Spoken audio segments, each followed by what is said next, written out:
Hey guys, welcome back to episode number 3. Here your host, Miss D, and this is Double Dose of Raw Talk Podcast. You're in for a treat, guys. So get those headphones ready. Some of y'all should pour yourself a dose of your favorite drink, and let's get this raw talk going. Enjoy. Okay. Hi guys, this is Double Dose of Raw Talk Podcast. Your host, Miss D. Episode 3. You already know. Can't believe I'm third wheeling. Oh, Because it's the third episode. You're right. You know my mind. I was thinking of something else, guys. And on that note, we're setting the tone of how this episode is going to go. Allow me to introduce you to it will be my second guest for episode 3. You guys are going to know him as Roomie. Dun, dun, What dun. up, guys? Whoop, whoop. Are we okay with referring to you as Roomie? AKA Bachatarian of Típicos. Oh. First of his name. Oh. And the rightful king of Sweateros. He has me holding my chest. And I got a big chest. That's double D right there. So, yeah. And you know because she says it with her chest. I say it with my chest. All right. So you guys are tuning in to yet another episode. It is still launch day when you guys hear this. So I'm hitting you with, third time's a charm. So here we go. And we are ready to dive right into this episode. So first and foremost, I want to share something with you, Roomie. You know, I share everything with you guys. Before you do, let's explain how the term roomie came about. Oh, we're gonna dig it. Because this is very quick, and they're gonna be like, "Why roomie?" Okay, you're right. I do not live with you. No, true. He does not live with me. Correct. We might just name this episode after to pay homage to our term here. So we call each other Roomie, and there is a fun story. Was it 2012? 2012, that wedding. Shit, I don't remember. 2012 or 2013? 2012. No, 2012. Because 2013 I went to Cali. Yeah, so 2012, we went to a mutual friend's wedding, right? And so I was single. He was single, but we wanted to get the deal of a married couple to stay on the resort, right? Because if you paired up with somebody, the room came out to be cheaper. You got the free massages. Remember the massages were included. Oh, that's right. It came up if you it was the deal of you get the room and then you get like a voucher. Yes. For whatever you can use for the hotel. This was the Hard Rock Hotel. In DR. Punta Cana. Back when it sucked. Because I heard it's better now. But, I heard the same thing too. When we got there, I think it was just recently opened. Yeah. Oh my God, that hotel was terrible. It was. I heard they fixed themselves up. Yeah. It was. But we were smart. We were very smart. For about 4 days, I was the missus. I'm not even gonna lie. I was the missus. I was calling on room service. This is Mrs. So-and-so. Okay, well, Mrs. So-and-so, sure, not a problem. This is how we were rolling the whole weekend. But the point was because we wanted the deals, we wanted the perks, we wanted the free massages, which we did enjoy, and we got them. No, we did not give the massages to each other.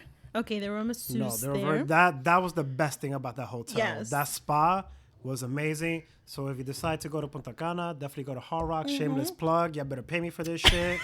That spa that they have there is A1 fantastic. It was everything we needed. So that's why we went as a married couple, allegedly. And, everything was included. So we was ordering room service. The point was here, everybody loved us as the married couple, so everybody was rooming with us anyway. That one night, at 5 people. I think the last night, I think one of the nights, the last night we had 5 people with us. In addition to us. So that was a total of 7. Not that we did anything, guys. We did not. That's not how we got down. Not then. Yes, I understand this is raw talk, but this was not. That wasn't that kind. Raw. No, it wasn't.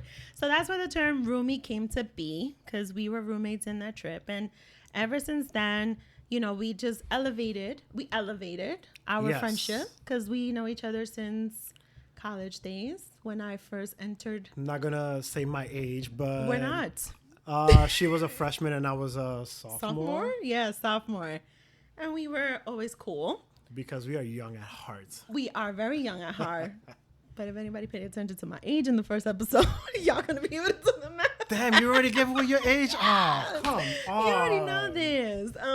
But yeah, so we've been friends for a pretty long time. Yes, that's my age in case you guessed it. Yes, and Roomie has been more than just a friend. He's been like my confidant, like my therapist.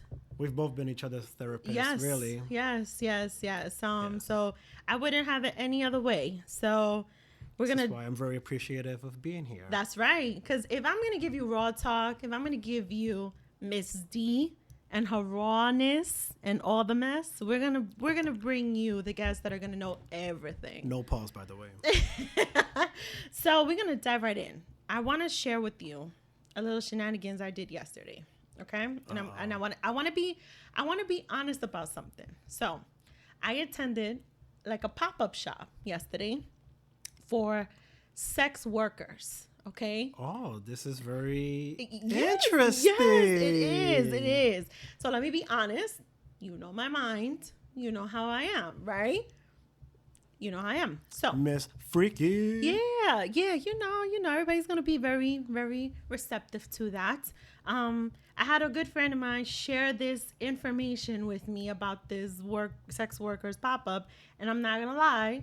When I first saw it, my mind said, "Oh shit, what am I gonna go see?" Right? Nudes. I thought I was gonna see nudes, Hot sex, and men getting exposed for paying for sex. Everything, right? But then, you know me, I like to dig because I'm an investigator. Everybody's gonna know this eventually. I think all women are, honestly. But I'm exceptional. There's a difference between me and all women. Officer D. Yes, and not for nothing, all my friends are exceptional too at these tactics. All of my friends, my female friends. See, female friends.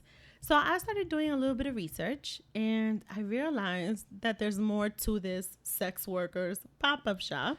I'm probably not surprised. Because given the state of like sex workers and how they basically pretty much shamed in this city and basically illegal, where pretty much anywhere else in the world, it's legal to an extent, but it's not really frowned upon. Right. So it's interesting that you say that because you're right. It's more common, way more common in other countries too. But it's not so much about the frowning upon. It's about how they're set up. They are targeted, completely targeted, and they're so way more harmed than what is happening here, than what we see here, actually. Really? Yes. This is what I learned. I was very surprised with what I learned. So it turns out there was no naked men there. So I was slightly disappointed in that. But I did learn a lot. I learned a lot about this whole culture. That's interesting. No men as a sex worker? No gigolos? So they weren't there that I saw at the time that I went, but there were displays and testimonies of men who were sex workers. And it was interesting to read that, to learn about that. And I'm on this new wave. And okay, so here goes, something that he already knows, which you guys are going to learn about me. I like to explore a lot in the world of sex. I believe it is a work of art. I do believe it's art. And I am for it. I support it. I am all about the following and the sharing when it comes to DOMs, when it comes to, swinger life, when it comes to all that good stuff, right? I like how you think it's more than just like looking at online videos and fapping to it. Oh, yeah. Yeah, it's way more for me. At least for me it is. And I think it is for a lot of people. But I'm all for it. But it is sex work. I'm very much so also into the art of burlesque. I have not tried it, but I love seeing it. It is absolutely enticing and it's beautiful. And it was just interesting to see the other side of it, the complete other side of it, and to realize, okay, so I'm not seeing any naked men right now, but I am learning a lot about the situation at hand. So I wanted to share that with you. By the time this launches, the sex workers pop-up shop will be over. But I wanted to share with you in case you wanted to catch it while it's still here in New York. It is until the 16th. It's free to everybody. Oh, nice. It is free. So it's from the 10th to the 16th. So again, by the time this episode launches, you guys would have missed it, but that doesn't mean you can't go do your digging and educate yourselves and follow them to see when the next pop-up shop is. That's what Google's there for. Exactly. And I loved it. I absolutely loved it. It was definitely something that I needed to balance my love for sex work. No, I am not quitting my daytime job to become a sex worker. I thought this was what this podcast is for. It's about raw talk. Well, I mean, no, in the sense of you not being a sex worker, you being a podcaster. There you go. So there we go. There we go. Because I don't think I would fulfill what it requires to have the heart to be a sex worker. But again, for education purposes, I think it was great. See if you check it out, Roomie. I think it would be wonderful. And again, interesting. Yes. Also respect sex workers. They are Yes. also human. Yes. I do respect them. There's Listen, just so it's not easy because you never know what could happen. You Especially never know. Like you might be busted in a sting. I've seen enough SVU episodes. But it's the truth, though. It is the truth. You're right. And the truth is that would be the person who gets treated the shittiest. So how, in terms of going through this whole pop-up shop, how has it influenced you in one way of like how much more do you respect them? Like how much more did you learn in terms of like their work ethic or like how they function on a day-to-day life? So I will say this much. My level of respect for them has absolutely increased. It has increased my interest, further expanded my interest, and to learn more about everything that I'm already interested in and more. It has definitely put me in a place where I want to support it more. So just the other day, I was exploring a little bit. Again, I explore, guys. I came across this one gentleman. I would have to pull up his social media name. But he's into bondage. That's his work of art. Bondage. He's also a musician, I believe I saw, but he's into bondage. Bondage is definitely something that I've been interested in to learn more about, to be more exposed to it, possibly maybe even experiment. And I found this so beautiful, the way he does it and the way he explores the woman's body, as far as from what I could see, from what he shares. So he's definitely someone I want to support. He's definitely someone I want to go check out. Yes, at all costs. Not at all costs, I should say. Because they are doing sex work. It is a huge part of every individual. It's a huge part of a lot of people. And it's interesting because not all sex work is penetration, guys. Exactly. Surprise. It's not. So the bondage piece is actually something I learned a long time ago. There is no actual requirement of penetration. It's an actual, I like the term I used, recently with some BDSM exploration of my own. It's a mind fuck. That's what it is. It's all in the mind. That's all, honestly. I agree. Yes. Because the way I see people getting tied up and the amount of ropes that are being used, it's like, what the fuck are you even doing anymore? Yeah. You got them hog tied, like worse than hogs are being tied, but somehow it's a turn on for these people. It is these a turn people on. Love it. Yes. And that's all they need. Some of them, that's all they need. Oh my God. Did I ever tell you? Did I tell you? I can't believe I almost missed this. What about, sorry, go ahead. No. I'm gonna let you finish that. Maybe you're going to bring up exactly what I'm going to say. Go ahead. So I attended Exotica, October 2019. Exotica. Okay. What's this? Exotica Expo. Okay. I did attend. Like in a big, like, it's a huge center? expo center. Well, yeah, it's an expo center out in New Jersey. I attended that one. Hopefully I plan to attend this year's too. I'm not sure. But I did attend and I got flogged. Do you know what flogging is? I got flogged. I wish you guys could see my face because I was like, I just give it the stare like, I got flogged. What the fuck? I have video footage. The person that I went with was very kind enough. I did not know this person took video of it, but he was very kind enough to take video of it. Because you want the video?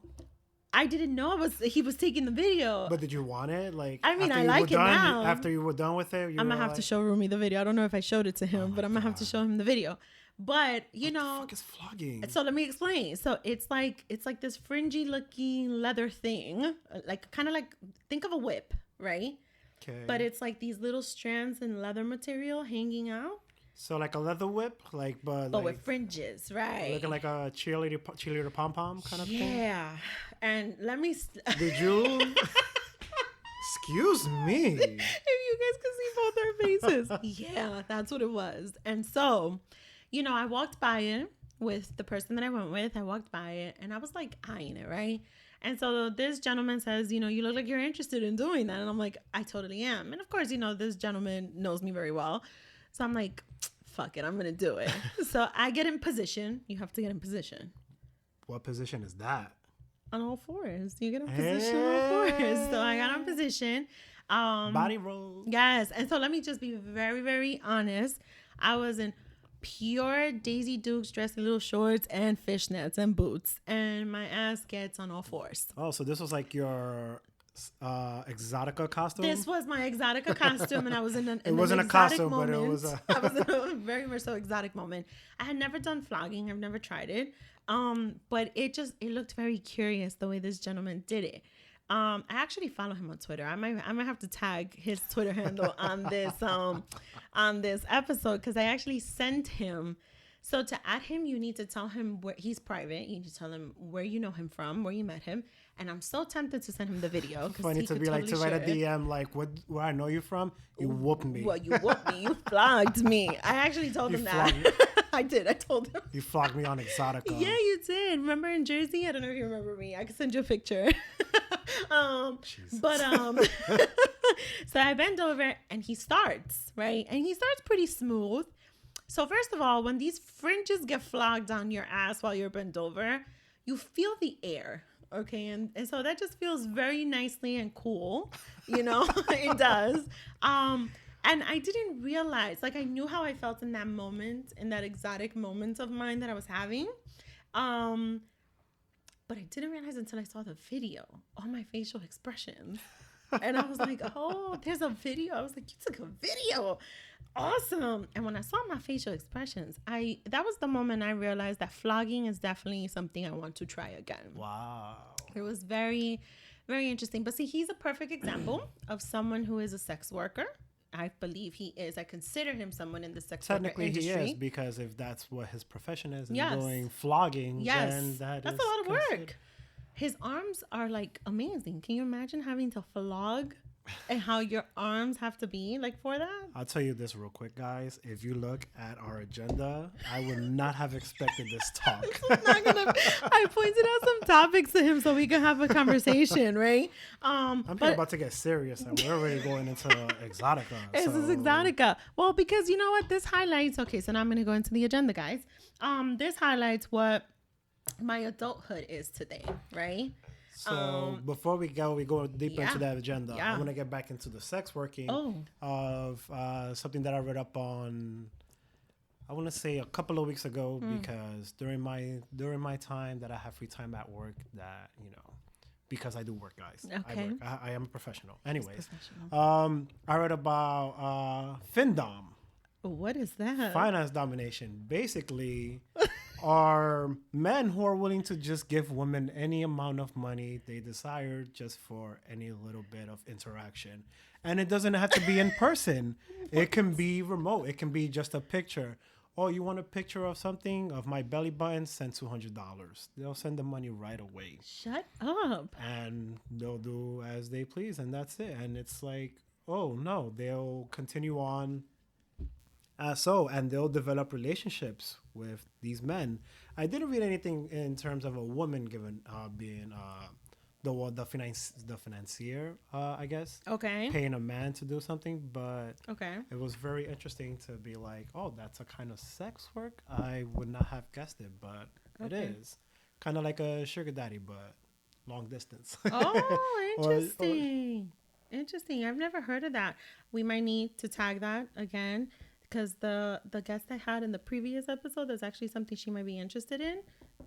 Really? It might be, yeah. I think we've totally had conversations about, how can she do this?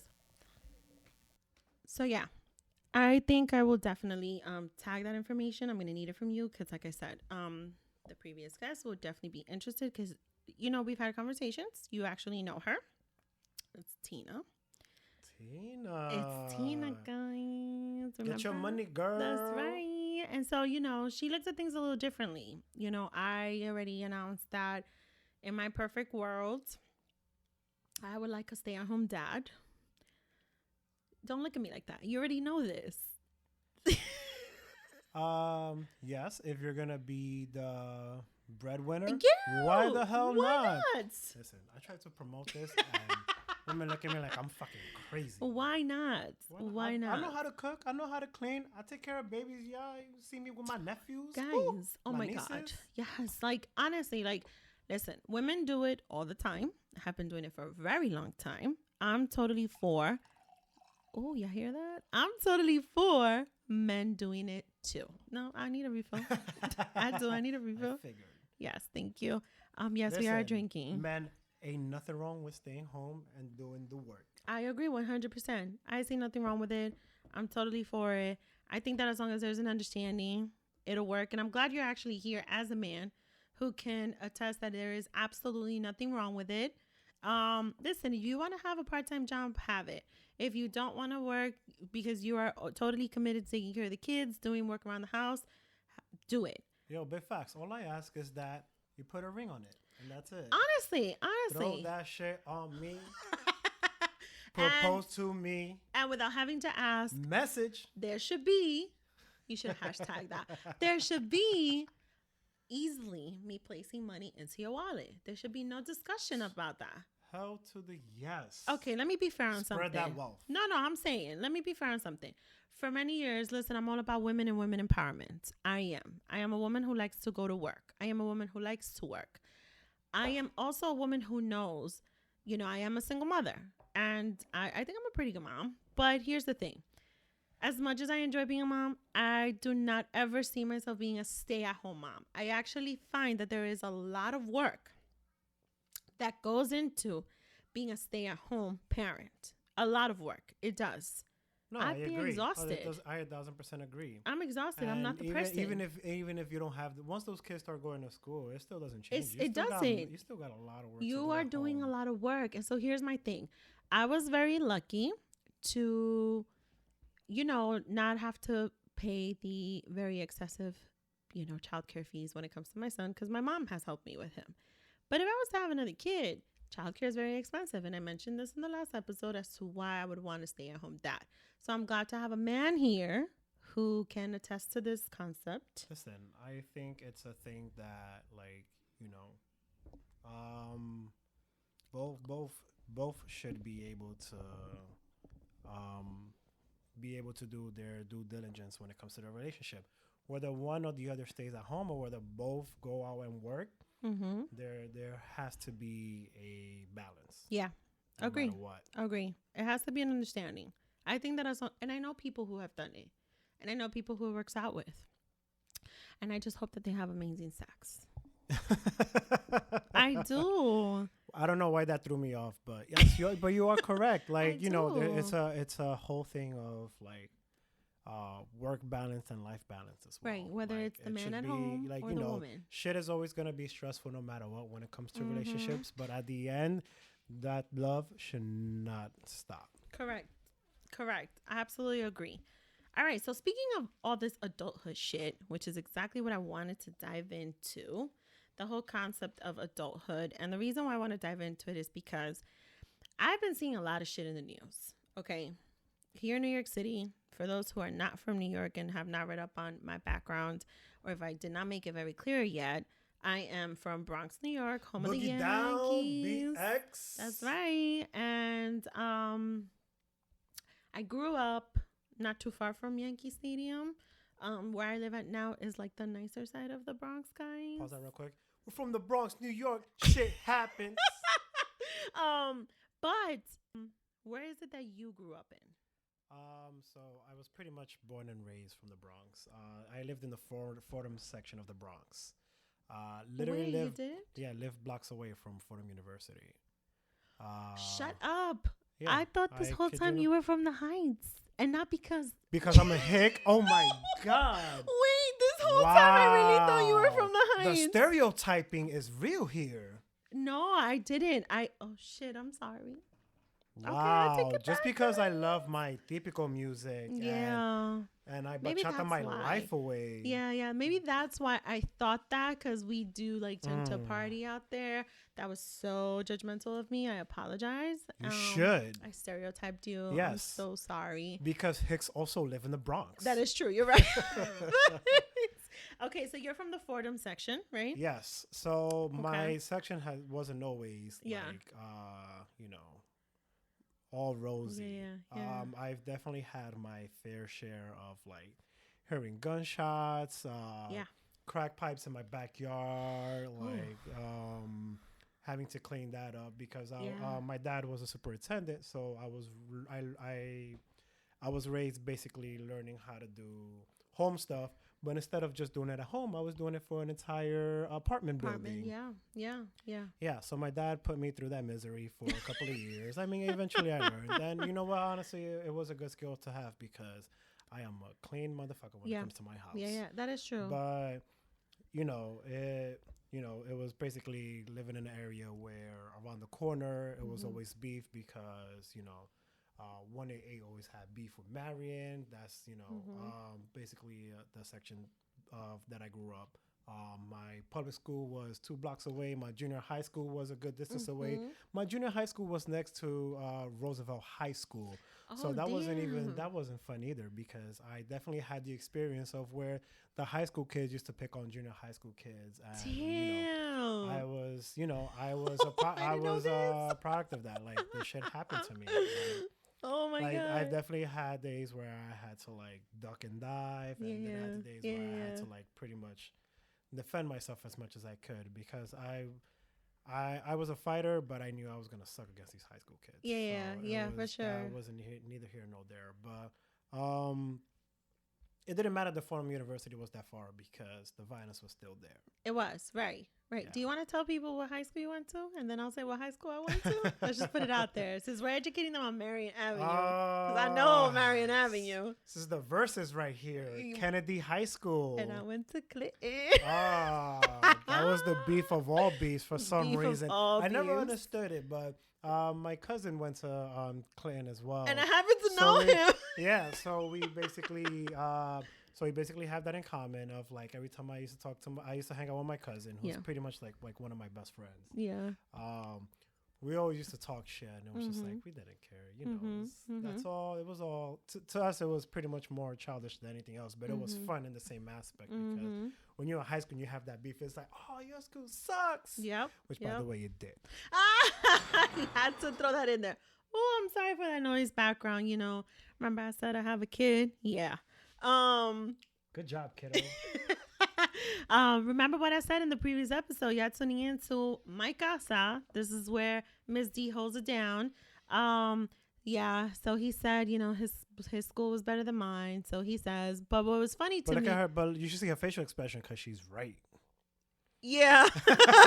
Yeah. Well, back then, my high school definitely had its fair share of like terrible moments. Yeah. But luckily, when the terrible moments happened, I had already left and started at. I'm not gonna say. We're not gonna say what college we went to. No, let's not say it.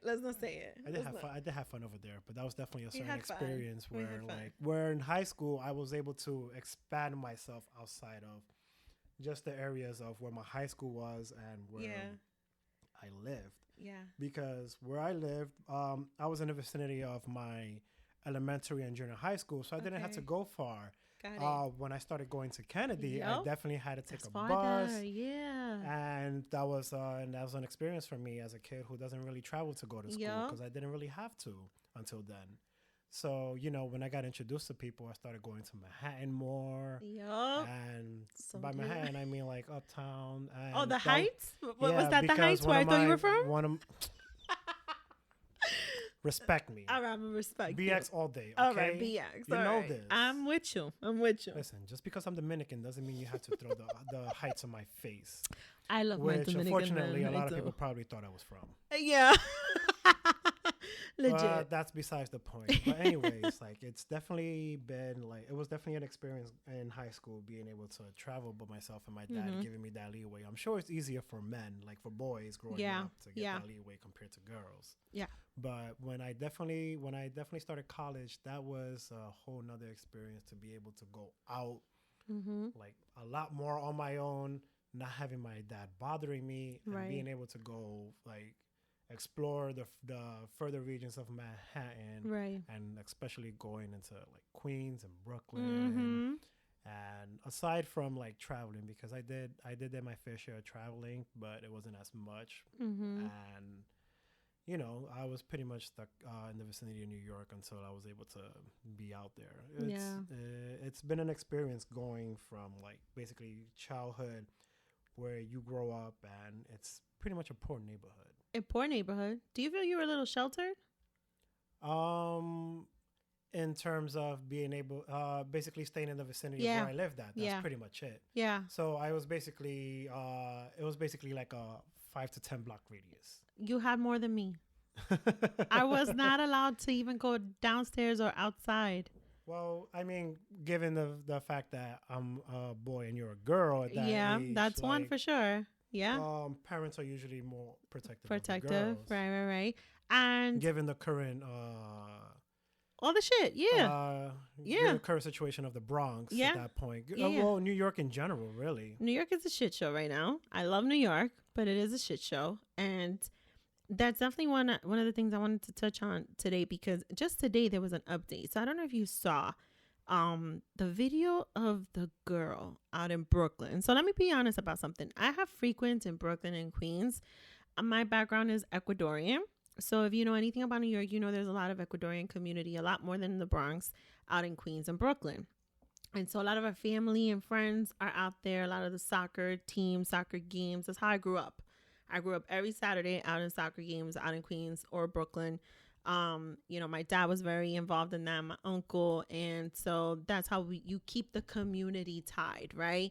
Yeah. Everyone who comes from our country. I feel like that's always like a South American thing as well. Where, you know, soccer definitely keeps everybody together somehow. Yep. And so I did frequent them, but I didn't explore it on my own until I got to college. Until I got to college is when I started exploring more of Queens, more of Brooklyn, and getting to know it and venturing out there. Meeting people from Queens, from Brooklyn. Same. Yeah, it wasn't until then. We got to college, and that's when I started learning. I was like, oh, you guys are from here. Oh, you guys live far. Right. Like, oh, I have a long ride home now. Fuck me. Yep. And I was in my little group back then, which you know who the group is. Yeah. I was the only Bronx girl. Do you remember that? It was funny because when it came to my group, it was only me and somebody else. Yeah. But somebody else lived in Manhattan, Uptown Manhattan. Which and is I had still to, the other, but I still had to keep going to get back home. So for those of you who are not from New York, if you could take just 2 minutes just to picture this for us. If you were to go into Google Maps and search Fordham, so you know exactly where he's at, and you search at Uptown Manhattan, which would be like Washington Heights, so you know exactly where that is. And then I'm going to disclose to y'all where I grew up. I grew up on 174th Street and Clay Avenue. So you could just see more or less like train. Oh my God. 4 train. Green lines are the worst, FYI, guys. I love the green line. You know, but given the current state of our world right now, that 6 train was very packed. I only like the green line where you're going to hear about it in episode 2. When men, you know, airdrop their penises to us. That's the only time. Yes. You know, I've never gotten an airdrop. I'm kind of upset about that. I want to get a meme airdrop once in my life in train. We've gotten airdrops. We got this whole, it's a whole story behind that. But it also depends on what you name your phone. Because if you name your phone like, if you use your actual name and it's a female name, I'm sure men are like, I'm gonna drop my dick right there. and there. Dare with a D? Is her name Elsa? That's not a man's name. Let me drop my dick in there too. Mine is with a D. So they giving me the D. So they're basically they're just basically guessing that. All right. What she wants is the D. If that's the D, either he or she wants the. Oh, if it's Miss D, then that's different. They know it's you. They know that's what I'm asking for. Thank God I didn't put an eggplant next to that shit. I'm just saying. You're gonna make me choke. I don't have coronavirus. I swear. I'm sorry. Oh, that coronavirus frenzy. But I want to talk about one of the things that I noticed since last week, and there was an update today. So did you see the video, the horrifying video of the young girl that got jumped out in Brooklyn? It was I couldn't believe it. I was just like, what the fuck is going on? What reasoning do these kids have to jump this one girl, and then at the end of it all, take her shoes, take her wallet, take a phone. Like, what are you gonna do with a pair of Jordan 1s that's already been worn? You ain't gonna get anything for that shit. What, you're gonna rock it? That's grounds for arrest. I mean, she's a girl though. Like, which one of you fits into her shoe size though? It was a bunch of. It looked like it was a bunch of boys. Even then, yeah, I think it was all boys. Jesus. I don't think I saw one female. It was disturbing. except for her that was on the ground. Yeah. And that shit, like, it was killed disturbing. me. Yeah. I could not believe something like that happened. It was where disturbing. you have a bunch of I don't know what grade they're in actually. I think they're in high school. I do think they're in high school. But there's a group of 15 kids jumping this 15, one girl. I could not believe it. At least 15 boys, young men. What I read up on today with the update was that there were some arrests made. They were in high school. They were 15, around 15 years old. All right, so they're high schoolers. There were arrests made today. Good. And I'm glad. What was said was that it seems like what started it was a disagreement at the school. A disagreement.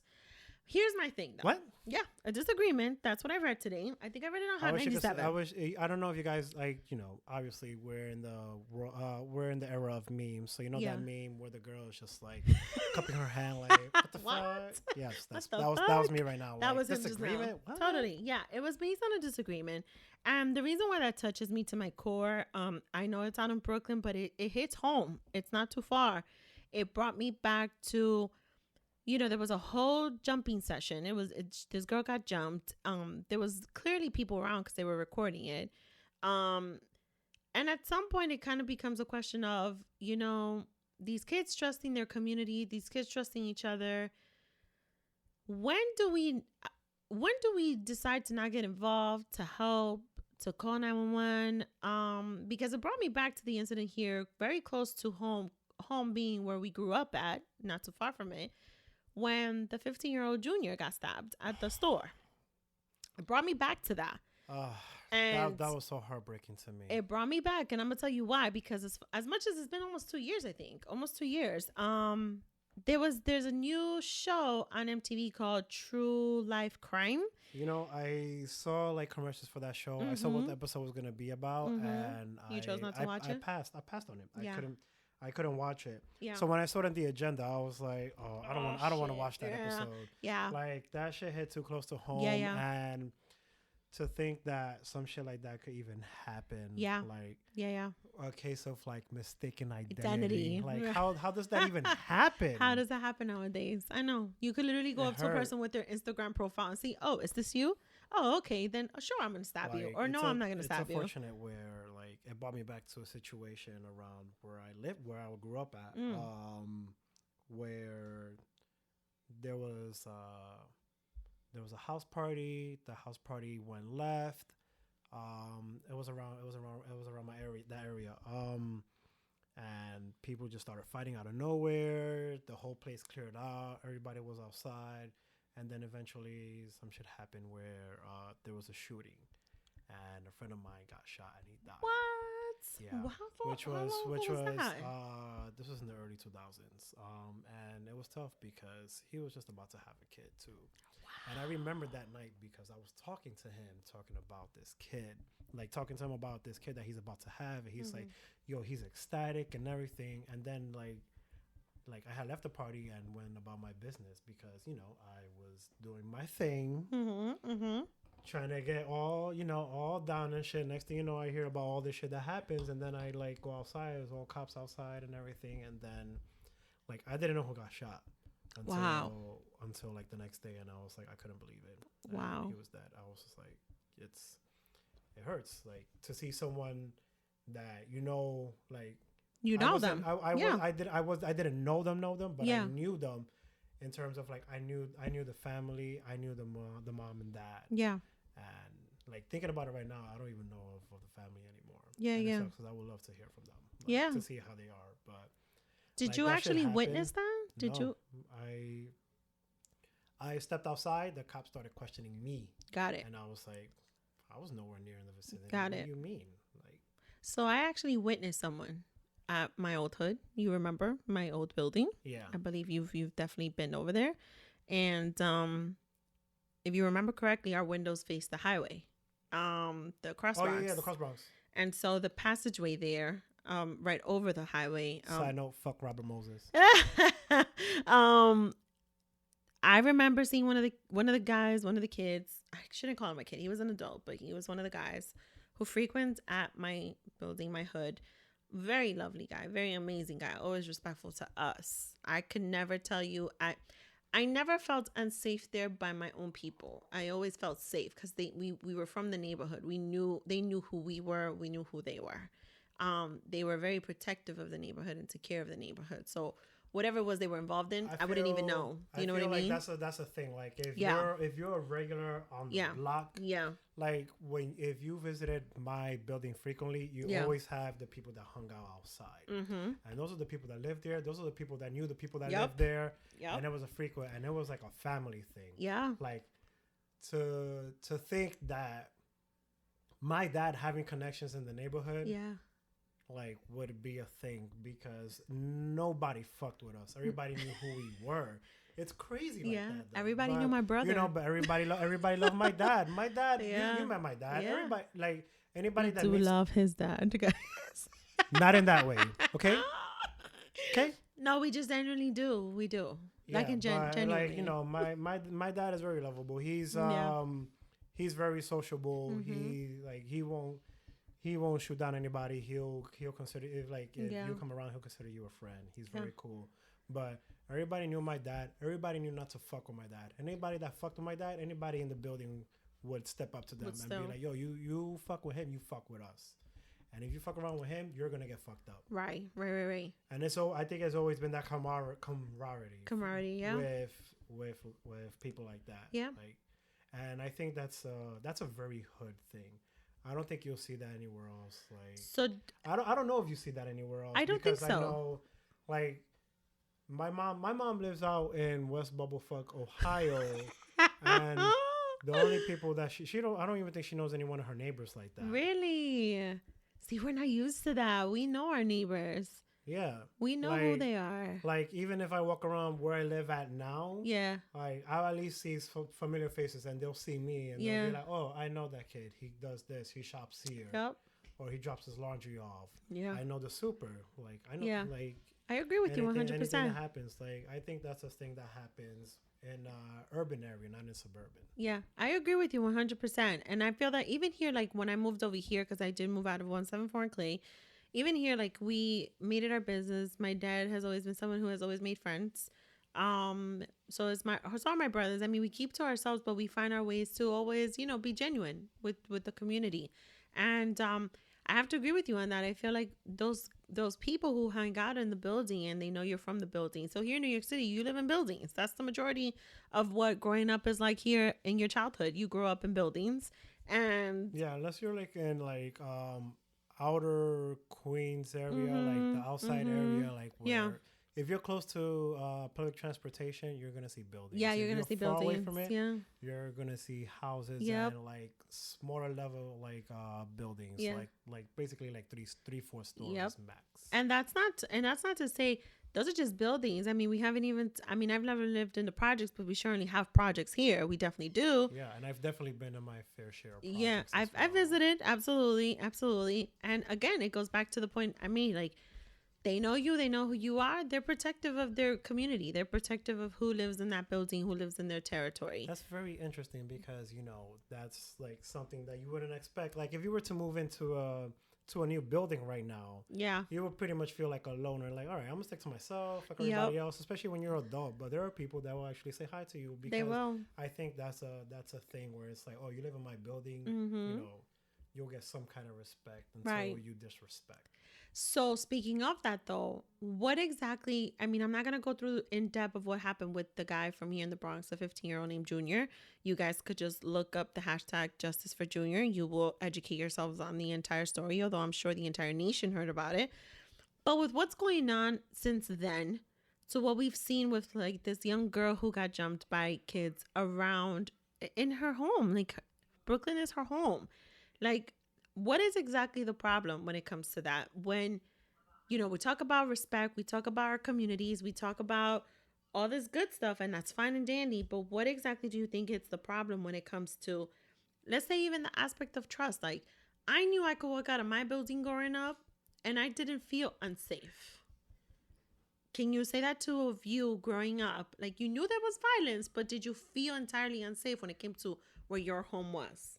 I didn't. Okay. And that's very interesting because, you would think somebody like Junior,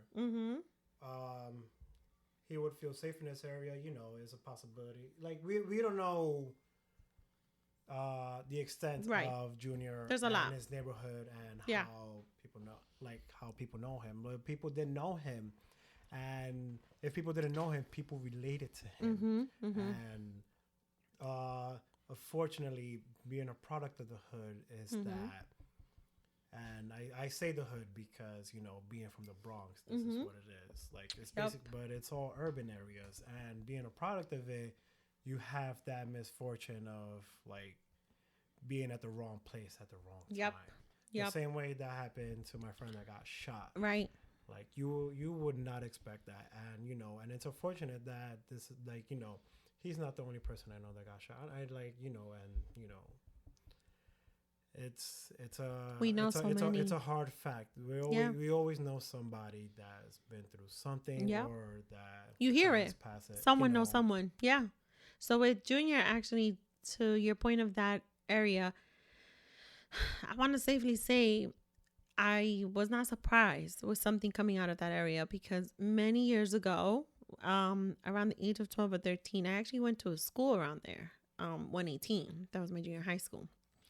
And that was Arthur Avenue. Arthur. Yes. Okay. Oh, all right. Yes. I know. 118. Yes. Yeah, yes. That was me. And I had a little boyfriend. I'm still cool with him, guys, so he might be listening to this. I had a little boyfriend. He's definitely gonna listen. He's gonna listen. We talk all the time. Me and him, we talk all the time. That's still my homie. He grew up in that neighborhood. And so even then, when I used to go see him then, I remember he would be very cautious when I used to go visit him. And we're talking 13. This was 21 years ago.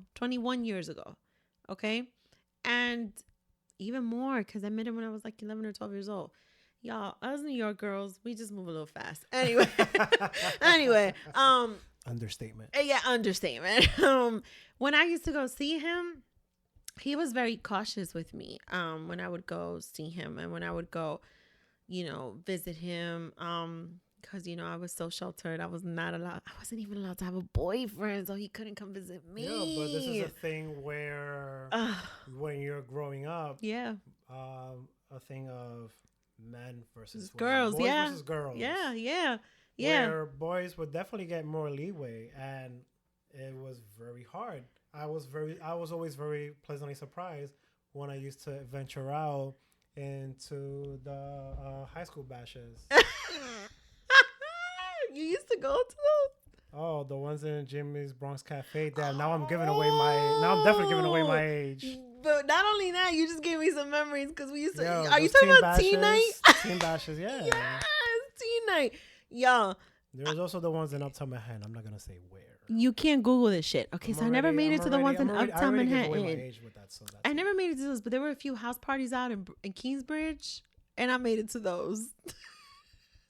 I'm surprised I didn't run into you in those. Yes, because I'm my surprised cousin lived right by there. I know, that's when I knew your cousin. We're not gonna tag him, I swear. But teen night, oh my god, that was like the thing. I remember one teen night event. I'm gonna put him out there. Tony Sunshine performed. Oh and my god! I think I was there. We all went just to see him. Oh my god! Yo, it was called Jimmy's Bronx Cafe. Again, Google this so you guys can understand what we're talking about. But it's gonna come up as on 37th. That's the other Jimmy. The Jimmy's Bronx Cafe is like quintessential. Yes. Like BX staple before it became Dallas BBQ slash. You know, we're gonna have some Bronx listeners. Fuego. We're gonna have some Bronx listeners around our age range, and they're gonna feel this right now. I'm sure. Oh my god, I remember. And then they changed to like X bar. Oh my god, and I remember. So I was such a groupie because I wanted a picture with Tony Sunshine with those little cameras that you would like have to roll the film over. Oh, that was me. I went just to see Tony Sunshine, and he did. Definitely sang 100% by Big Pun. Yes, he did. I was there. I was definitely So it turns there. out me and Roomie were in the exact same place at the exact same time, and we didn't even know it. Look at this. Yo, this is the part of being a BX brother. Yep, there you go. That's the BX for you. But that's where I'm going with this whole thing. It's only interesting because in our time, there was teen nights. And I don't recall there being any issues or situations with that, but a simple argument and maybe a fight. Honestly, the only situation was the DJ shouting out that your parents were outside. Oh my God, yes, they did do that. Y'all, my parents were the worst, but that never happened to me. So-and-so. Let's say so-and-so. Your parents are outside. They always had that deep voice before they said it too. Oh my God, I'm crying. Guys, I'm crying right now because those are bringing me back to these awesome days. But it was so embarrassing. Yeah, good times. Yo, they used to call my dad Abraham. Do you know why? Why? So, for those who don't know, but I'm sure y'all know by now, 25 years later, the late Selena. Yeah. You ever seen the movie Selena? Yeah. You know her dad's name was Abraham, right? Yeah. You saw how mean he looked and how serious he was? That's why they called my dad Abraham. So my friends would say, this was since like junior high school and high school. My friends would say, yo, Daisy. Good. They'll be like, yo, Daisy, Abraham is over there. And be like, where? Yo, your van is, my dad drove a van. Yo, your van is over there. That beige van. Run upstairs so that way he didn't catch you. Oh my God. It was the worst. What's wrong with you? It was the worst because I always had a little boyfriend. It was the worst. And my dad was always. Little boyfriend. He would not. So I had no cell phone. I wasn't allowed to have a cell phone. So not even a pager. So it's not like he would give me the heads up like, oh, I'm coming to get you. My dad would purposely just show up. He will purposely do this. Because of the team bashes, my dad actually gave me a cell phone. Damn. And that's why I was never embarrassed when I went to a CIM Productions team bash party. Yes. Oh my God. Yo, my dad was the worst. He would just show up and they would tell me, yo, Daisy, Abraham is outside. And I go, oh my God. Ooh, had that voice stream wireless. I did have voice stream. Wait, did you have? It was not flip. What did you? No, have? It was the one single phone that you could play Snake on. Yeah, that was mine too. Yeah, I had to negotiate for me to get that phone, and the deal was, I had to put it under his name. Obviously, I was 16. Well, hello, we were too young for that. I was 16. I paid for it though, because I had a job. I paid for it, but he still controlled my minutes. Who the number was? Who was I talking to? Because you weren't 18, yo. Yo, it was the worst. There was no point to having a cell phone, really. But that's where I'm going with this whole thing. Like, I remember what childhood was for us, what our teen life was, and what it is today. And I feel like it's very heartbreaking to see what it's become. You know, to see a young girl get pounded on like that by just a group of guys. They're like kicking her. They're hitting her. This happened to Junior. Junior was attacked with a machete. You know, and it keeps going. I couldn't believe it. I was like, with a machete, what kind of fucking people would do that to anybody? That's a brutal murder. It was brutal. And they got what they fucking deserved. They did. They sure did. I was very happy to see what their sentencing was. It still saddened me. Yeah. But I'm glad they got what they deserved.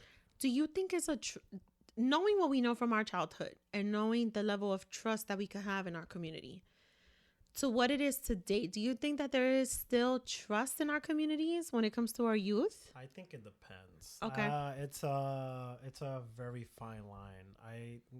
Given what the situation is today, it's completely different. I go to my old neighborhood every once in a while. I was just there this past weekend. Yeah. Because my aunt still lives out there. Yeah. So it's interesting to see how much everything has changed, how much stores have changed. Where my old bodega used to be, and my bodega isn't there anymore. Yep. Where people used to work there, and I don't know where the fuck they're at now. Yeah. People used to live where they were then, and they don't live there anymore. Yeah. People have left. Unfortunately, people have passed away. Yeah. In the midst of all the change in my neighborhood, like a close friend of my dad still lived in our old building, and he passed away. He passed away years ago. Yeah. Which was interesting to find out that my best friend, his mom was a close friend, and like to find that out, I was just like, holy shit, no fucking way. Yeah. Like, what are you doing here? What are you doing here? My dad's best friends with him, and I knew him growing up. And he was like, yeah, he grew up in my neighborhood, and we grew up in the same neighborhood in DR. Right. And like, you know, it's hard, but I don't think that, I mean, it's there and it's not there. A lot of people now stick to themselves more than anything else. And I'm glad like, you said that. being that I'm that person as well, where it's like, you know, I go home. I don't know none of my neighbors, but I see them out. I'll see them outside, like when I leave my apartment, and I'll say hey, because you know I've been there more than a year now. So yeah. I see the same familiar face. It's like, oh hey, how you doing? Hey, how you doing? Yeah. Do you think it's a New York thing to instinctively now? You know, there's this whole concept since 9/11, and we can apply it to many situations. This whole if you see something, say something, right?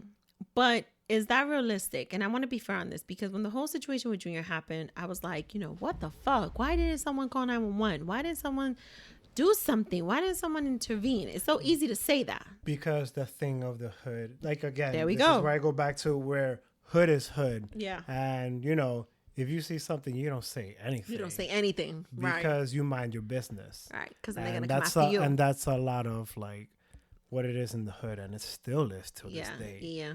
But, you know, people that resonated with that are like, you know what? I don't know who this kid is. Yeah. Here, whatever you need, I'll give it to you. Yeah. When it came to, like, the same way when it came to my friend who got shot, I was like, I wish I could have been there. I want to know who did it. I want them to get arrested as much as you do. Of course. Right. Like, but do you find yourself actually being in that position to say something? Because let me tell you, I was mouthing off when the whole Junior thing happened. I would have said something. I don't give a fuck. But I do feel like there's an extent you can. Yeah. I don't know if it's a product, if it's a result of what happened in 9/11, where the police are like, if you see something, say something, versus. Or like the same thing where you're trained, like. It's a give and take. Yeah, I guess it. Yeah, will, there's a blur line there. There is a blur line. Like if I see terrorism, I'm gonna be like, oh, he's a fucking terrorist. Like I ain't trying to be in this situation. You know, God forbid anything happens. Knock on wood. Yeah, right. This is wood, right? And this is marble, but if you tap over here, this is wood. Oh, that's wood. Yes. Yeah. We got wood, guys. We do. No pun intended on that, but we got wood. Good, because I don't.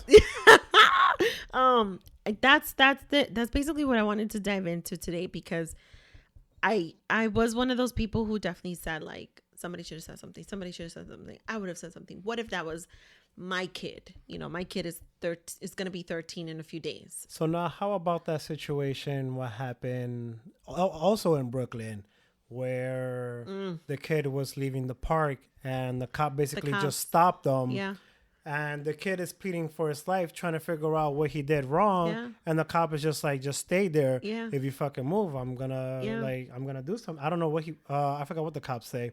He's like, but I ain't do anything. You saw that video, right? He didn't do anything. Yeah. And all I saw was, and it was broke. The video when I saw it was broken up in two parts. Yeah. After the first part, I couldn't bear to see the second part because I agree with you. It was fucking gruesome. Yeah. Like, these are people that are supposed to protect us from whatever violence is happening in the neighborhood, and it seems like they're the ones doing the violence themselves. Right. And it looked like they jumped him. That's what it looked like. And then to go to the article that I read on Gothamist, which is also like one of my favorite websites, and I'm glad that they're back. It's basically they're arresting him for allegedly smoking marijuana in the park. And if that was the case, didn't we decriminalize to the point of like, if you were to be caught with it, you would get a summons? Correct. So why all the violence? Right. I did peep that video too. I did see it. So it is definitely one of those, Listen, I have friends that are cops. I do.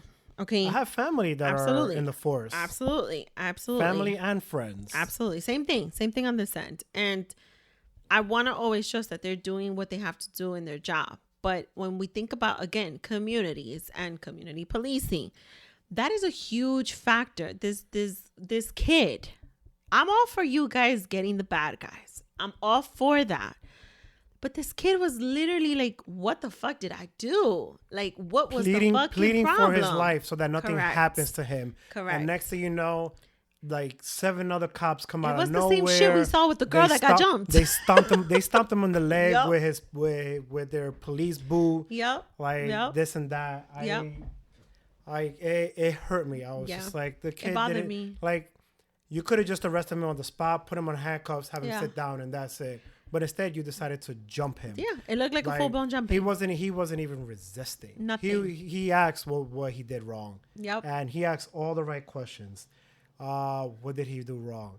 Am I arrested? Yes, he did. Smart kid. I think the thing being is that why is there a disconnect with that? And I think that is exactly what the problem is. When you go back to situations like Junior, one of the issues where they did not trust the community policing. They didn't. That was one of the factors in that. So when you look at a situation like this, where this kid is like actually not trying to resist, but asking his rightful questions, they still weren't even trying to hear him. He was totally, in my opinion, he was profiled. I wanted to ask you if you had ever been profiled in your life. Oh, I have. You have? A couple of times. Okay. Like, full-blown profile. Young boys get that. I even got cursed at one time. Wow. Like me and one of my grade school friends were just walking to my house, to our houses from my aunt's house. Wow. Because he's like family to us. Like we was by 2 cops and they just look at us and they're like, "What the fuck you looking at?" And I'm just like, we looked at each other like, "What just happened?" By Fordham? This was actually on Kingsbridge in Concourse. Damn. So it's like, what the fuck you looking at? You want to get fucked up? And we just looked at each other like, no, officer. Don't say anything, right? Keep fucking walking. Right. And it was just like, all right, did he have a bad date? Did we deserve that? Yeah. What did we do to deserve that? We were just talking and on our way home. Yeah. Like, but a thing of being at the wrong place at the wrong time. Like, what if he would have been angrier? Mm-hmm. What would have happened to us then? Mm-hmm. And You're then... right. What will we have been charged with if whatever the case may be? Yeah. So it's funny that you asked those questions. I think about 3 years ago, we were driving through Parkchester. Okay. Not too far from where I live. Okay. I'm not going to tell you exactly where the fuck I live, but not too far. It's a community. It's a full-blown community in the Bronx. And if you were to look up the community, you would learn that it's actually not such a bad community. Parkchester, like any other community, especially in the Bronx, it has its moments, it has its little sectors. But we were driving through there, and it's a very open, it's an open sector. We're gonna fill up this glass of wine real quick, guys. Fill it up. We were driving through there. It was me with my sister and my brother-in-law. I think my older brother was in the car. I can't remember. And just fuck it. We're going to finish this bottle, guys. I'm going to take a picture of this bottle and eventually post it for you guys. And we witnessed. We stopped the car because we got off to buy food. And we witnessed. I need a drink for this one. The kids, my 2 nephews and my son, we witnessed cops. They rolled up on these 3 young kids. They were visibly black kids. One was a lighter skin tone than the other 2. They pointed guns at them. They were pointing guns at them and they weren't even looking at them face to face. Wow. So their backs were turned to them. They told them they were running. I will be honest. They were running. But they didn't look like... They were running because... They were not running from them. They were just running. Because we saw this. We were parked. The car was parked. And they were running, but they weren't running from the cops. They were just running. Okay? And the cops, all you saw was these cars coming from all angles. They stop and they fucking bring out their weapons. And they're like, what was crazy at the moment, what I witnessed was actually the scarier part. We had full-blown view of their faces. These kids looked visibly 15, maybe max 16. They looked scared as shit with their hands up in the air. Who can blame them? Okay. My nephews and my son were like, oh my God, mommy, they're gonna shoot them. We're like, no, they're not. But what did? We took out our phones. We did. And we started recording. Okay. And it's the era of smartphones. Yep, that's what we're doing now. And I kid you not, Roomie, I could hear, get on the ground. And then I heard, put your hands up. And then I heard, put your hands behind you. And then I heard, don't move. Well, what the fuck do you want these kids to do? You know. This is why they get shot. This is a great point that you bring out, that you take out your phones. Yep. Because what would have happened to that kid if that girl wasn't recording the whole event? Yep. Exactly my point. When I witnessed that. And then the cops go back to the park to say that supposedly they find something. Yeah. What the fuck did they find in the end? Because I haven't heard anything since then. Yeah. You're right. You're absolutely right. This is not to bash cops. Not at all. Not at all. We have not at all said any bashing at all on any officers. Again, we started this conversation saying we have friends and family who are officers who, this is their career. These people put their lives on the line all the time. And I will still call them when I need help. I will still dial the same exact 3 digits when I need help. It's not that I wouldn't. I'm just saying, from what I've witnessed, that moment was very impacting to me, to see how confused I was, and I was in the car recording. It's terrible to have that kind of disconnect. Yeah. When you're profiled that way, it's hard to avoid that. Yeah.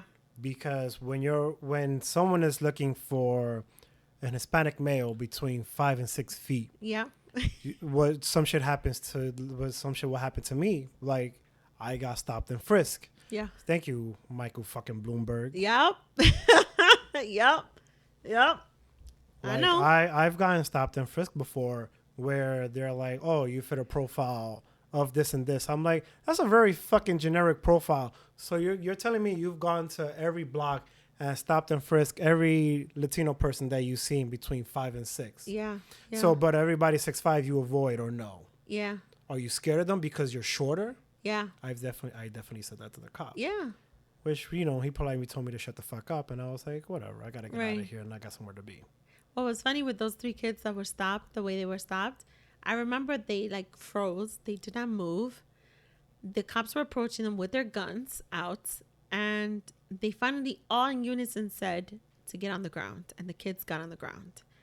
When they secured them on the ground and they put handcuffs on them, and they got them up. No, with what reasoning? I to that point did not hear any reasoning whatsoever. And these kids did not ask any questions because they were shitting bricks. Okay. When they got them up, they searched them. That's when the cops turned them around and looked at them. And we can hear at that point when the cops said to them, oh, we thought you were someone else. They took the handcuffs off. Bullshit. They took the handcuffs off. And the kids were allowed to go. And you know what they did? And we witnessed them. They pat them on their backs, on their shoulder, like, all right, you're good to go. Like it was nothing. These kids were by themselves. Okay. I did not see any parent around. You know what that does to a kid?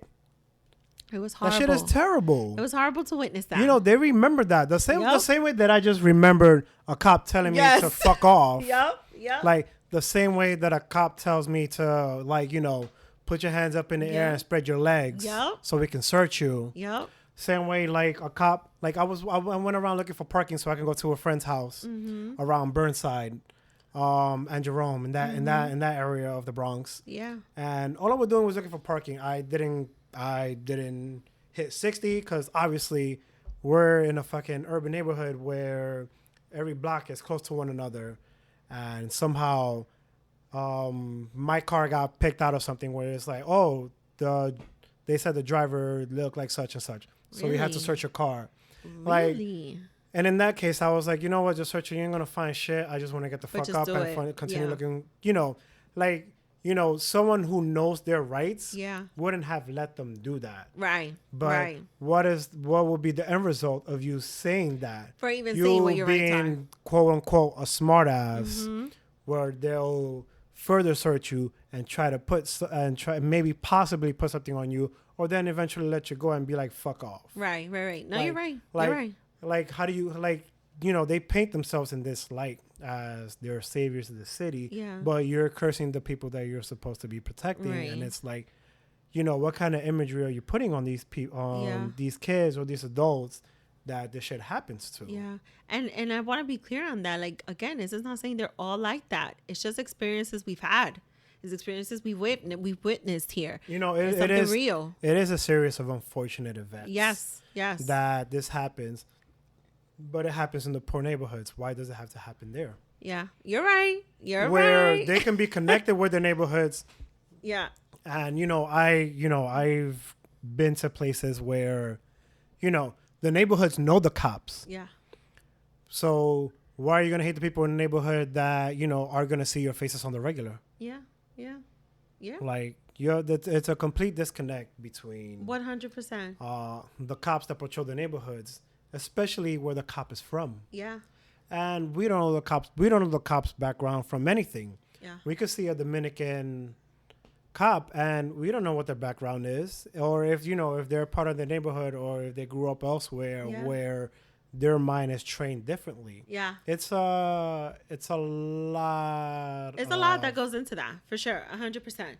And I think that's where, you know, this whole situation unfolds, you know, where you have unfortunate situations, whether it's Junior, whether it's this young girl in Brooklyn, or the gentleman in Brooklyn who was profiled, because I take that as he was profiled.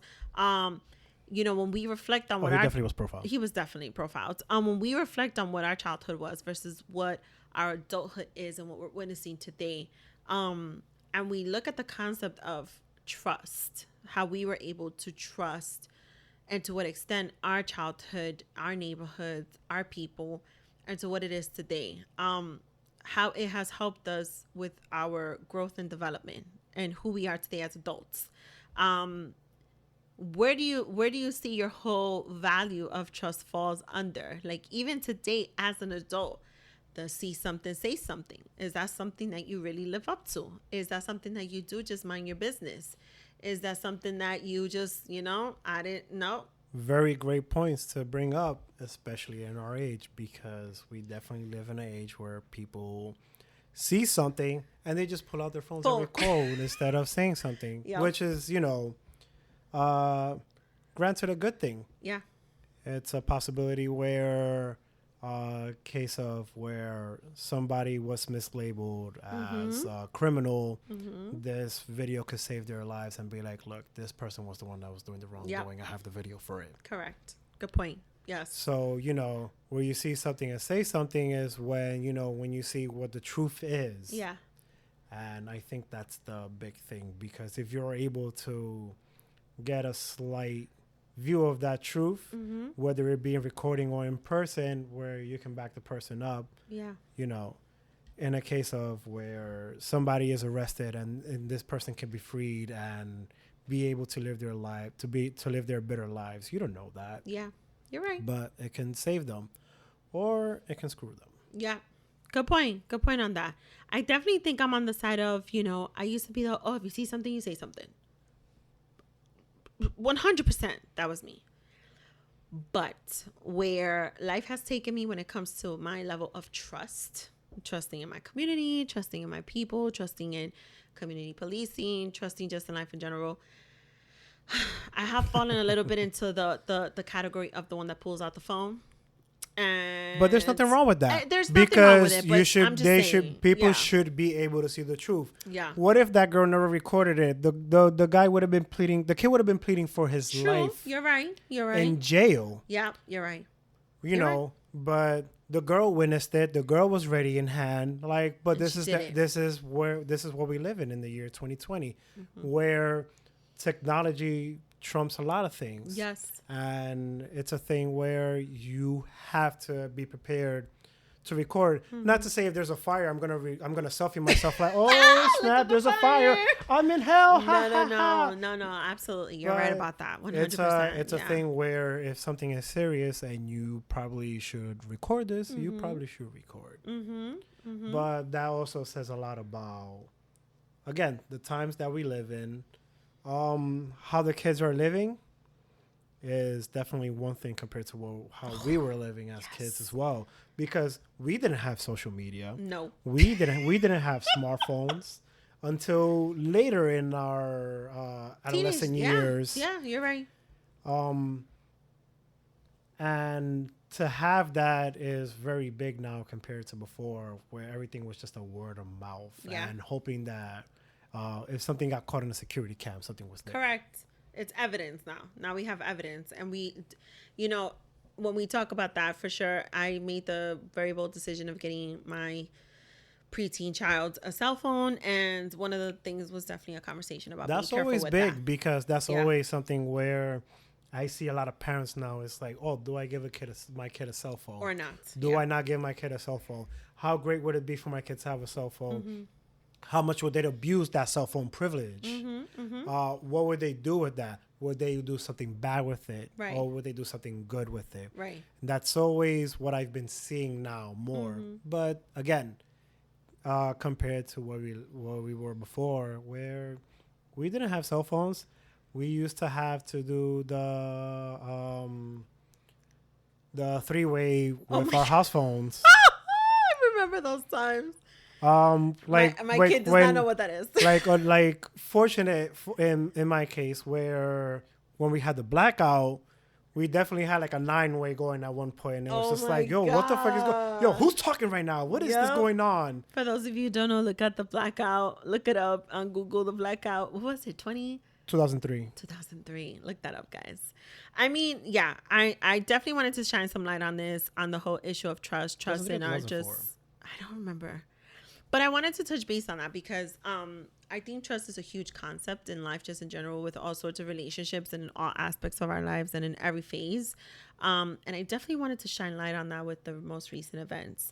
That's where I was going with this conversation. I'm glad I had this conversation with you because Likewise. you are someone. I think this is a fantastic conversation, and it should be something that everybody should be aware of, and to keep talking. Like, kids are growing up different nowadays. My nephew has a cell phone, and I'm like, yo, he has a cell phone. Fuck? Why are you not texting me? Yeah.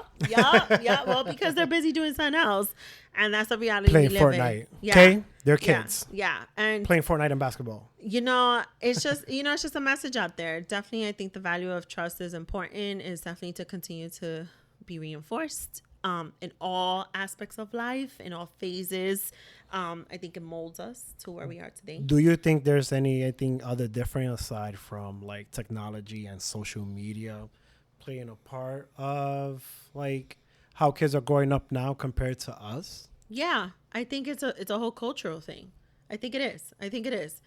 I think, and it has a lot to do with trust. If my mother didn't trust then to allow me to go outside by myself, most certainly if she had 13-year-old Daisy today, she would definitely not even allow me to go near the window. It's a cultural thing. It's different phases of our life. It's the way things have evolved. I would think, it's different for a boy, but it's not, because I have a son and I'm still overprotective. So. Do you know anybody that has a daughter that's been more overprotective, more than what you have been with your son? I know a few, and I understand it. Do you think it's a cultural thing, or do you think it's a thing of like how we're living today? Both. It's a combination of both. The reality of things. I think it's a combination of both for sure. Interesting. Yeah. So, is that a wrap? Are we wrapped up? I think we are. Yeah. Are we? No, we're not. Actually, we still got more. Hold that thought. So is that a wrap? Let's talk about trust in other aspects in our lives. Yes, we're gonna dive deep up in this. So this is the part where remember, guys, this is still the beginning. So we're gonna dive a little deep into. We're gonna title this one the segment I want to start up, the double or nothing. So how deep do you want to dive into this, Roomie? The double or nothing. Double or nothing. This sounds like a great deal to me. Well, let's go. What you got? What we talking about? Since we're talking about trust in our communities, within us. Yes. Relationship. Oh, man. You know I had to go there. You had to. It's all right. It's cool. It's cool. I went as far as sex workers and exotica, so let's go. I mean, what exactly are we asking when it comes to trust in relationships? You tell me, because this is very, like, personal. It is personal. I don't trust everyone. I don't. Ooh. So if I do, and when I do, it's definitely to be respected, of course, and valued. But this is like a without a doubt thing. Like, of course. No, it's not without a doubt thing. Because there's a lot. I feel like there's still a lot of people out there. And I'm going to say people because I'm not going to isolate. Oh, there's a lot of men. No, I'm not going to be the type of woman. There are women too, okay, who claim to have this, this beautiful pedestal where the word, trust is right sitting on top of it, on one of them. And it's not. People talk a lot of shit. Oh, no, I trust you. I trust you. I trust you. I trust you. Yeah, but can I trust you? That's the real question. I could count on just maybe 2 or 3 fingers who I've been able to trust. And that's not easy. And it's very, very few. If I said 2 or 3 fingers, there's probably one who I could say, oh, yeah, that one, he lived up to his name of trust. You know what I mean? Trust is not for everybody. Not everybody knows how to live up to it. Not everybody knows how to hold you to it. Hold you to it. Because sometimes you got to hold yourself accountable, but then you got to hold other people accountable for it. Very much facts. I'm very good at holding people accountable to things. I think I would like to think so. I don't know. See her face how she said that. You had to see it. It's the wine. Let me just say, he brought a wine called Papi. It's this a red is the wine. Papi wine. Papi wine From Central Valley. Yeah. Shameless plug. Pay me my dues, okay? As I promote your wine. It's actually a very delicious wine. This is the Merlot one. In case you guys are interested. Big wine, big in taste, and cheap in price. So real quick, I have a confession. I have been called mommy and I hate it, but I like to call men papi. You got the ay papi. Yes, I like the whole papi thing. I do the daddy here and there. Do you do the sometimes Dame Dash with the as the zaddy. song comes on? Hey papi. No, it's my own tune. It's my own tune. You're feeling me right now. This is supposed to be the joke for me, not the joke for you. I don't know. It's my own tune, guys. It's my own tune. But yeah, that's why I see this whole shit with trust in relationships. People take it for granted too often. Too many don't know how to value it. I agree. It's disgusting. Oof, that came out. Sorry. Sorry, guys. I'm so sorry. I didn't mean to, but it just came out. It's disgusting. Also what she said. But anyways, I agree with you. Yeah. Trust is very big in a relationship, and it's very hard to be able to have that with a partner. Yeah. Do you think the times that we're living in now is different compared to that when it comes to the trust? Because social media and what the era of smartphone is. He gonna make me give myself away right now. Yes, I am. All right, so let me. Why do you think I dove deep up into this? This is raw talk, so I'm gonna keep it raw. In the era we live in with social media, I'm not gonna lie to you. This is where my investigative tactics come into play. Okay. My intuition is always on high. And if I feel something, I don't say something. I investigate. Okay. I investigate. Wait, do you or do you have a team with you? There's a whole team. Do you do it like Mr. and Mrs. Smith? You remember Angelina Jolie had her thing when she got that hit and ended up being her husband. And so she had her team of women that included what's her name? I forgot, but this is totally a Mr. and Mrs. Olivia Smith Pope. Shit. Yep. This is a total Mr. and Mrs. Smith shit. Like I have put it this way. I've gotten phone calls at 2 a.m. talking about, bitch, I need help. And I'm What? like, what kind of help? And when the sentence starts with, so there's this girl, right? And I noticed, and I hear I noticed, I know I'm going to have to start some form of a membership to get some form of phone numbers, some form of social security numbers, some form of addresses. You sign up for a monthly? Yeah, but then I cancel the subscription. I know that's what's gonna happen. This is how I know you have more than one email. Yes, I absolutely do. I'm not even gonna front. I absolutely do. I do. Try it for free for 7 days. Yo, and I make sure to cancel that. I just canceled a subscription today. I remembered that she was about to charge tomorrow. Yo, you're dangerous, B. I am, and I make sure to do all my research. I'm not proud of it, but it is a skill. I want to say it's a skill. It's a skill I've earned throughout the years.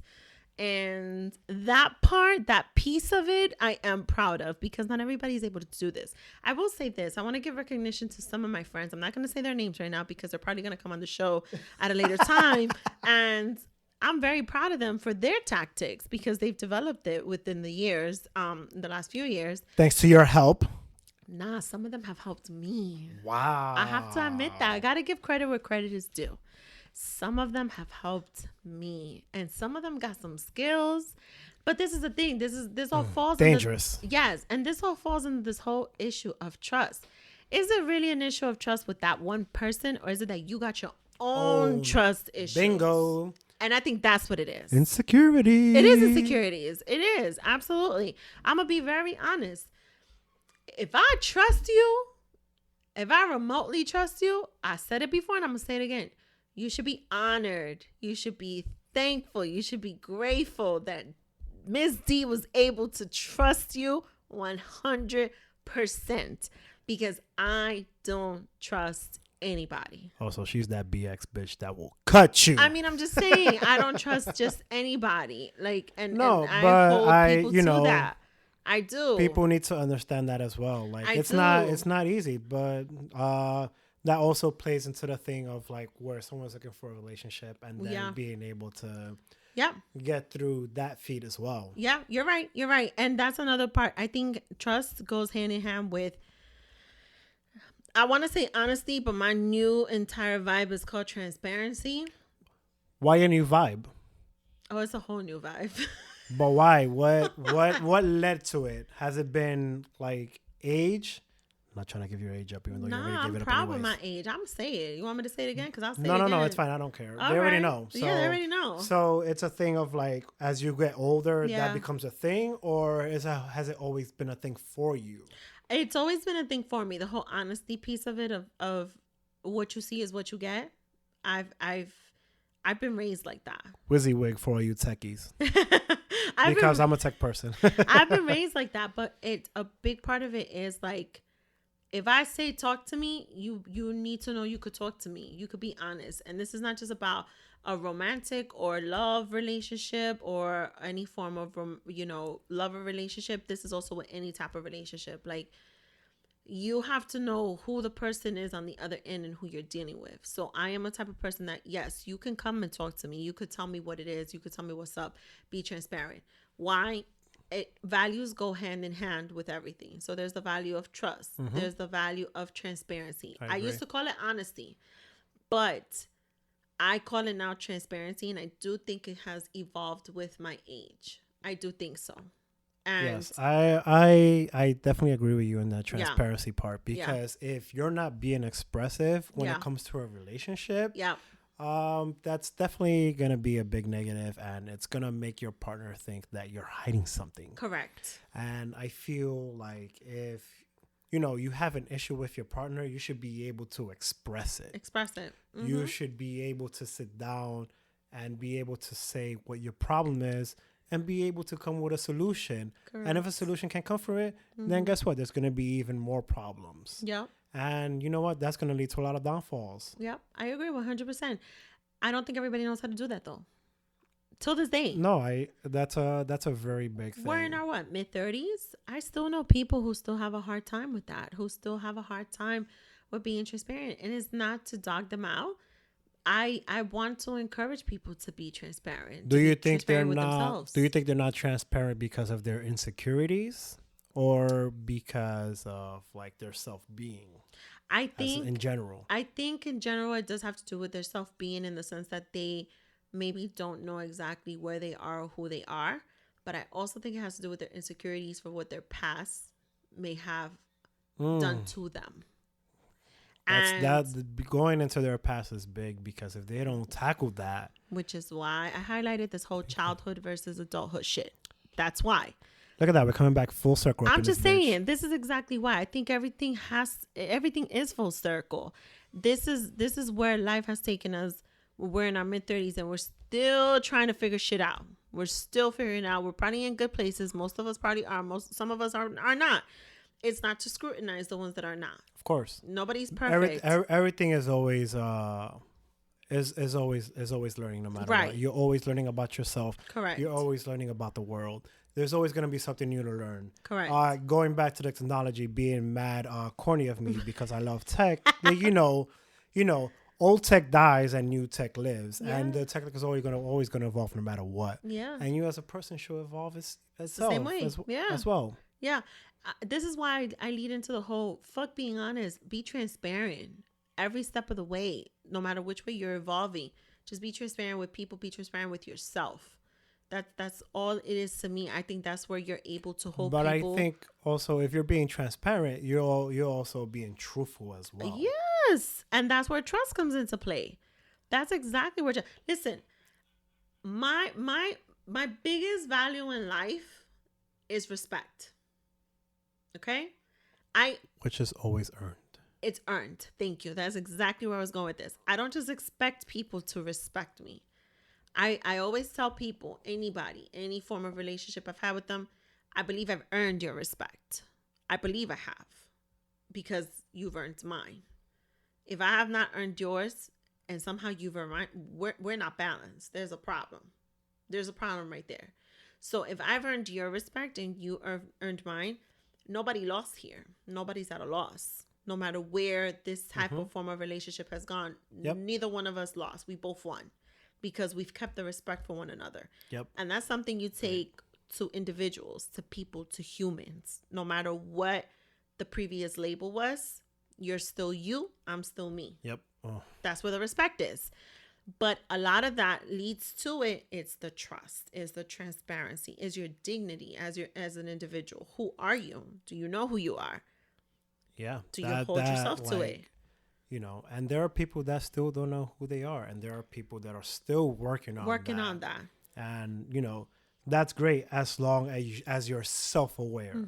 If you're self-aware of those things, you will get through to it. It's true. You will get through it. Yeah. It's gonna take time, but you will get through it. I think, like, what are we in March? A year ago, the things I wanted a year ago are most certainly not the things I want today. What I thought I wanted is completely different from what I realized I want today. Let me tell you, things can change in an instant. Yep. Just like that. Yep. Where and I'm living I was like in a situation where I was like not even on my own, to a point where it's like, you know what? I need to make these moves. I gotta get out of here. And you did it. And look at where you are today. Everything is an evolution. And that's why, like, for me, it's like, This was a key concept I wanted to definitely tackle, where we were then to where we are today, and how times have changed and how that impacts us today. Whether it is relationships, whether it is what we're accepting of society, whether it is cops' involvement versus sex workers versus the youth versus adults, whatever it is. Versus self. Yeah. As well. Versus yourself. Because look at where we were at in college compared to where we're at now. Dude. I was flashing people in college. Honestly, like, I'm not even gonna hold you to that. Were you there? Were you one of the people? Let's just keep it real. Were you one of the people? I was one of the people that were there. I'm not even gonna lie, guys. Among others, yes, I was there. Shit happens in the college that we were at. Mind you, we didn't go to like an outer state college. We didn't go to a private university. We didn't go to anything that was dorm. It was in the city. I'm not gonna say which college it was. We had a great motherfucking time, and she definitely flashed the shit out of people. did. I flashed the shit out of people. Just a single one though. Yeah. It was just one. It was just a show. I'm going to say what I was showing. I was showing my nipple piercings. And the reason why, it was not that I came in announcing it, okay? It was that I stupidly wore a white shirt, a white V-neck shirt. And of course, someone pointed it out. And we were playing spades. And someone pointed out while we're playing spades. I won't say their name. Oh my God, did you pierce your nipples?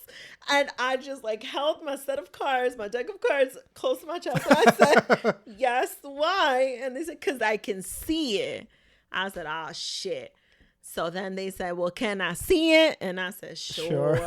No problem. Well, that's the kind of person you've always been. It's I'm like, very transparent. I am very transparent since day one. Listen, this is why very fast. This is why the podcast is named what it is. Yes, and news travels very fast because by the time I was going home that night, by the time I got to the train station, no way. 2 people were arriving that were coming to our same little club, and they said, "Yo, I heard you got your nipples pierced," and I said, "What? From who?" And they're like, "No, we heard. Let me see." And I said, "All right." So I whipped that shit out right in front of the train station of the Green Line, the 6 train. And those 2 individuals saw it. And I think it was like a year later, one very bold young man, I'm not going to say who he is, said, "How much do they weigh?"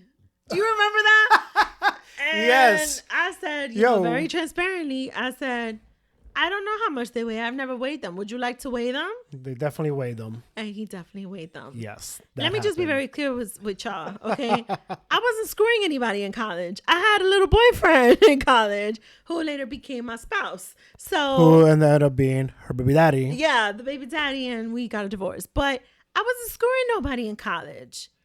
That doesn't mean I didn't screw anybody from college. I just wasn't screwing anybody while I was in college. But you know, that was something that it was very appreciative because you were very transparent and very open. And it's just like, yo, you guys, it's like, you guys never seen a nipple piercing? Like, here, what the boom, fuck? But boom. Bam, here you go. That's what it is. Like. That's what it involved. Did it hurt? Yeah, somebody definitely asked. Who was it that asked? Did it? Oh, I'm not going to say. Don't say who it was. But someone definitely asked, did it hurt? Did it hurt?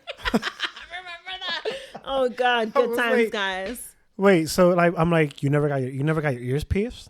They're looking at me like I'm retarded though, because it's like, nah, it's not supposed to be the same. But to the point of trust, I again introduce you to my guest today, Roomie, whom I trust so much and knows everything about me. This has been my confidant mostly since 2012, closely. I'm so flattered right now. You should see my cheesy face. Oh my God. And continues to be. And we definitely wanted to bring this conversation of trust to the table because, for one, let me just say this. It is very possible for a man and a woman to be strictly friends and be amazing close friends. It's crazy because, you know, there are people that don't think that that's possible. That a man and a woman can be best friends. Yes. And yeah, it brings to light. It's like, yo, what kind of exposure did you get as a kid? What kind of exposure did you get as a teenager, as a young adult? That you don't Why don't you believe that? Yeah. How open are you to it now? Yeah. And, you know, it's very possible. It's possible, but it's also hard to explain, especially when you get into a relationship and it's like, yo, you hang out with your girlfriends a lot, and it's like, whoa. Like, why would you think that I would be doing anything with a friend who I'm close with? Yeah. It's not. It's true. And this is definitely one of the reasons why I wanted to bring you on and share this with the rest of the audience, the followers of Double Dose of Raw Talk podcasts. I wanted you guys to get this much transparency and this much raw talk with my nearest and dearest, the ones who know raw. It's Raw Talk podcast. No WWF up in this bitch. But I wanted you guys to know it. I wanted you guys to have this inside of my world. This will not be the first, certainly not the last. Definitely not. Of Roomie coming on this show. But that's what she said. Couldn't help myself. Y'all see why we finally friends, I got it out there. Y'all see why we're friends, right? This is why we're friends. Listen, I was holding that in so long. We were friends for a reason, guys. I promise. This is why this was meant to be for us. But listen, I definitely do want to say something. Yeah. Congratulations on this. Ooh, thank you. I feel like this podcast is definitely gonna bring out the best in you. You are definitely the person to be doing this kind of thing. Thank you. And the name is amazing, and I can't wait to see it get big, blow up. Have you have your own shows where you have a live studio audience? Not while this coronavirus is going on. No, we're not spreading the virus, guys. No, we're not. No, I don't have it, I swear. He doesn't have it, I promise. I really needed to call. His ass will not be here, but I will tell you this much. I got like 6 bottles of hand sanitizer right here. He's about to use one of them. Just saying. Bitch. But thank you for joining me, Roomie. I appreciate you coming on this platform. Thank you for having me. I'm honestly very flattered, and I'm like completely happy to do this. Thank you. And I will do this 1,001 more times for you. That's Roomie shit right there. And I hope next time I get paid for this shit. Maybe, guys. I might just do it. Once you get that endorsement deal, it's fucking lit. You know how it goes. All right, so this was episode number 3 because I'm the third wheeling because I'm a loser. No, he's not. He's lying. Thank you for tuning in. You guys already know. Thank you guys. I hope you enjoyed. Yes. I hope I didn't bore you. We didn't. I hope those who are, our age group enjoyed those flashbacks. Yes, especially because y'all I definitely from the was like, Bronx. oh my God. Not just from the Bronx. I'm pretty sure some Queens and Brooklyn. No, everybody, everybody's relatable somehow. Yes. I hope we brought you guys all the way back to some good times. And again, thank you for tuning in. That is, again, episode 3 with Roomie and Miss D. And this is Double Dose of Raw Talk Podcast. Bye. With Miss D.